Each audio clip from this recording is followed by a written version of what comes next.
वालेकुम स्टूडेंट्स, कैसे हैं आप सब। हम पढ़ रहे हैं केमिस्ट्री का chapter number 4 structure of a molecule. उसमें लास्ट टाइम हमने पढ़ा था केमिकल बॉन्ड और आज हम पढ़ते हैं टाइप्स ऑफ केमिकल बॉन्ड। तो हमें पता है कि केमिकल बॉन्ड्स की 4 टाइप्स हैं: ionic bond, covalent bond, dative covalent और कोऑर्डिनेट कोवेलेंट बॉन्ड और मेटेलिक बॉन्ड। ये उसकी 4 टाइप्स हैं केमिकल बॉन्ड की। तो आज हम फर्स्ट टाइप जो है वो डिस्कस करते हैं, वो है आयनिक बॉन्ड। आयनिक बॉन्ड की अगर हम डेफिनेशन देखें तो वो क्या है? The type of chemical bond form by the complete transfer of electron, कि एक एटम से दूसरे एटम में जब इलेक्ट्रॉन जो है वो मुकम्मल तौर पर ट्रांसफर हो जाता है तो जो उन दो एटम्स के दरमियान बॉन्ड बनेगा हम उसको कहेंगे कि वो आयनिक बॉन्ड बना है। इसकी एग्जांपल जैसे कि ग्रुप 1 के एलिमेंट्स हैं वो मेटल हैं और ग्रुप 2 के जो एलिमेंट्स हैं वो नॉन मेटल हैं। तो उनमें ये एबिलिटी है कि वो एक जो है वो इलेक्ट्रॉन जो है वो एक्सेप्ट करता है और दूसरा जो है वो इलेक्ट्रॉन गेन करता है। तो जब हम इन मेटल और नॉन मेटल को आपस में रिएक्ट करवाएंगे तो जो बॉन्ड बनेगा वो होगा आयनिक बॉन्ड। इसकी बेस्ट एग्जांपल है सोडियम क्लोराइड। आम खाने वाला जो नमक होता है उसका फार्मूला है NaCl। सोडियम Na और क्लोराइड का है Cl। अगर हम इन दोनों को रिएक्ट करवाएंगे तो इन दोनों के दरमियान जो बॉन्ड बना है, जिस सोडियम ने क्लोरीन को जिस बॉन्ड से जोड़ा है वो है आयनिक बॉन्ड। क्योंकि हमें पता है कि सोडियम का एटॉमिक नंबर क्या है 11 और क्लोरीन का है 17। अगर हम इसकी इलेक्ट्रॉनिक कॉन्फ़िगरेशन देखें, ये रूल हमने पीछे पढ़ा है कि किस तरह हमने इलेक्ट्रॉनिक कॉन्फ़िगरेशन करनी है फर्स्ट 18 एलिमेंट्स की। तो पहले शेल में हमें पता है 2 इलेक्ट्रॉन होते हैं, दूसरे में 8 होते हैं और तीसरे में इसके 1 है, 11 है, 1s2, 2s2, 2p6 and 3s1। अब क्या है कि हमने पीछे बात की थी कि कोई भी एटम स्टेबल तब होगा जब उसके वैलेंस शेल में या तो 2 इलेक्ट्रॉन होंगे और या 8 इलेक्ट्रॉन होंगे। अब सोडियम के वैलेंस शेल में, वैलेंस शेल कौन सा होता है? आखिरी शेल। हमें पता है कि पहले शेल में, ये भी हमने बात पढ़ी है कि पहले शेल में 2 इलेक्ट्रॉन होंगे, दूसरे में 8 होंगे और तीसरे जितने भी मतलब उसका इलेक्ट्रॉन है उसी हिसाब से, और तीसरे में 18।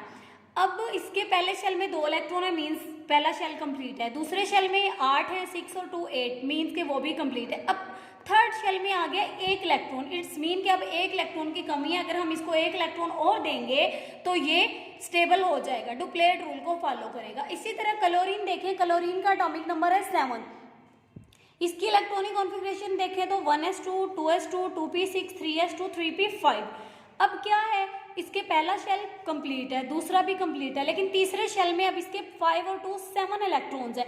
मींस कि अगर इसको हम 1 इलेक्ट्रॉन दें तो ये ऑक्टेट रूल को फॉलो करेगा, तो ये स्टेबल हो जाएगा। अब क्या होगा कि सोडियम के पास 1 इलेक्ट्रॉन, आखिरी शेल में 1 इलेक्ट्रॉन है, इसके आखिरी शेल में 7 इलेक्ट्रॉन है। अब ये क्या करेगा कि अपना 1 इलेक्ट्रॉन रिमूव करके नोबल गैसेस के जैसी कॉन्फ़िगरेशन हासिल कर लेगा और ये भी अपना 1 इलेक्ट्रॉन जो है सोडियम से लेके ये ऑक्टेट रूल को फॉलो करेगा और ये भी नोबल गैसेस की इलेक्ट्रॉनिक कॉन्फ़िगरेशन हासिल कर लेगा। नेक्स्ट ये देखिए कि ये सोडियम का एटम है, अगर हम इसमें से 1 इलेक्ट्रॉन निकाल देंगे तो इसमें पॉजिटिव चार्ज आ जाएगा। जब हमने इसमें से 1 इलेक्ट्रॉन रिमूव किया तो इस पर पॉजिटिव चार्ज आ जाएगा और इसकी जो कॉन्फ़िगरेशन है वो नियोन जैसी बन जाएगी। यानी नोबल गैस जो है वो कौन सी है? Neon, argon, krypton, xenon. तो इसमें ये नियोन की इलेक्ट्रॉनिक कॉन्फ़िगरेशन हासिल कर लेगा, यानी पहले शेल में 2 और दूसरे में 8 इलेक्ट्रॉन जो है वो कंप्लीट हो जाएंगे। तो ये डुप्लेट रूल को ऑक्टेट रूल को फॉलो करेगा। नेक्स्ट हमारे पास क्लोरीन है। क्लोरीन में से जब हमने 1 इलेक्ट्रॉन निकाल दिया तो क्लोरीन में 1 इलेक्ट्रॉन ऐड कर दिया, जो यहाँ से रिमूव हुआ है वो क्लोरीन में ऐड कर दिया, तो हमारे पास क्लोराइड आयन बन जाएगा और इस पे नेगेटिव चार्ज होगा और इसकी जो इलेक्ट्रॉनिक कॉन्फ़िगरेशन होगी वो होगी 1s2, 2s2, 2p6, 3s2 and 3p6। यानी पहले में 2 इलेक्ट्रॉन, फिर ये 8 इलेक्ट्रॉन, फिर आगे भी 8 इलेक्ट्रॉन और ये आर्गोन के जैसी इलेक्ट्रॉनिक कॉन्फ़िगरेशन जो है वो अटेन कर लेगा। Both of these atoms are now changed into oppositely charged ions की, यानी एक सोडियम जो है वो पॉजिटिव में चेंज हो गया है और ये नेगेटिव में, यानी ये अपोजिटली चार्ज आइन में जो है ये दोनों एटम्स चेंज हो गए हैं।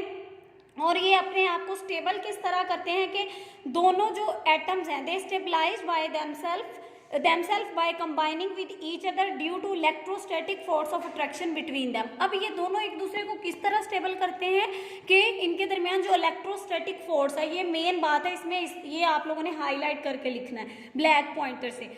इलेक्ट्रोस्टैटिक फोर्स ऑफ अट्रैक्शन की वजह से ये एक दूसरे को स्टेबल कर रहे हैं। और जो रिएक्शन आता है हमारे पास वो कुछ इस तरह से है कि सोडियम आयन और क्लोराइड आयन जब आपस में रिएक्ट करते हैं तो ये हमारे पास सोडियम क्लोराइड बनाते हैं। हमने ये भी नोट किया है कि इसमें सिर्फ जो वैलेंस शेल के इलेक्ट्रॉन है, वैलेंस शेल कौन से होते हैं, आउटर मोस्ट शेल। जैसे ये सोडियम का हमने शेल बनाए हैं कि पहले शेल में कितने हैं, 2 इलेक्ट्रॉन है, दूसरे में 8 है, ये तो स्टेबल है, इनको हम नहीं छेड़ सकते कि इसमें इलेक्ट्रॉन पूरे हैं। लेकिन ये देखिए अब इसका ये वाला जो इलेक्ट्रॉन है बॉन्डिंग में वो हिस्सा ले रहा है। इसी तरह क्लोरीन का होगा कि जो आखिरी शेल के इलेक्ट्रॉन है वो इसमें हिस्सा ले रहे हैं, लेकिन जो अदर इलेक्ट्रॉन्स है जैसे कि 2 है और 8 है ये इस तरह की बॉन्डिंग में इन्वॉल्व नहीं होते। In such type of reaction heat is usually given out and the compounds formed due to this type of bonding are called ionic compound। और इस तरह की बॉन्डिंग से जो कंपाउंड बनते हैं हम उनको आयनिक कंपाउंड्स कहते हैं। नेक्स्ट आपकी जो एक्टिविटी दी हुई है टेस्ट योर सेल्फ 4.5, ये आप लोगों ने खुद करना है। इसमें से अगर कोई बात समझ नहीं आई तो आप लोग कमेंट सेक्शन में पूछ सकते हैं। अपना ख्याल रखिएगा। अल्लाह हाफिज़।